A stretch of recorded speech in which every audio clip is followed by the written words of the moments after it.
ইউরোপের মাটিতে ইতিহাস। টপু বর্মনের জোড়া গোলে সান মারিনোকে হারিয়ে নতুন বার্তা দিল বাংলাদেশ। বাংলাদেশ ফুটবলের জন্য এটি শুধু একটি জয় নয়, এটি আত্মবিশ্বাসের জয়।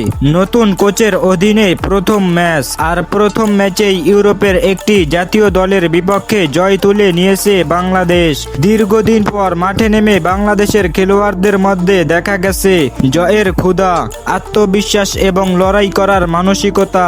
ম্যাচের শুরু থেকেই বাংলাদেশ আক্রমণাত্মক ফুটবল খেলেছে, আর সেই আক্রমণের ফল আসে প্রথমার্ধেই। সেট পিস থেকে উঠে এসে গোল করেন টপু বর্মন। ডিফেন্ডার হয়েও তিনি বুঝিয়ে দেন বড় ম্যাচে তিনিও হতে পারেন নায়ক। তবে সান মারিনো সহজে হার মানেনি। প্রথমার্ধেই সমতায় ফিরে তারা। সেই মুহূর্তে অনেক সমর্থকদের মনে প্রশ্ন জেগেছিল, আবারও কি হাতছাড়া হবে জয়? কিন্তু এবার বাংলাদেশ ছিল ভিন্ন রূপে।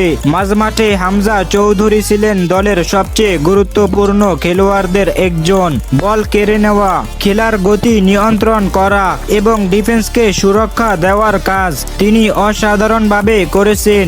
তার উপস্থিতিতে পুরো দলকে অনেক বেশি আত্মবিশ্বাসী দেখিয়েছে।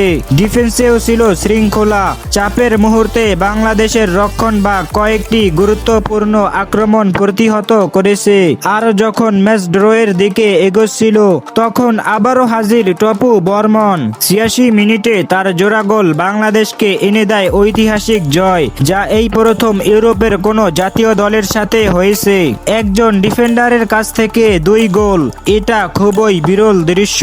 যেন ইউরোপের টপ লেভেলের ডিফেন্স। এই ম্যাচে শুধু টপু নয়, পুরো দলই একটা বার্তা দিয়েছে। বাংলাদেশ এখন আর ড্র আর ম্যাচ হারার জন্য মাঠে নামে না, এখন থেকে জয়ের জন্যই মাঠে নামবে।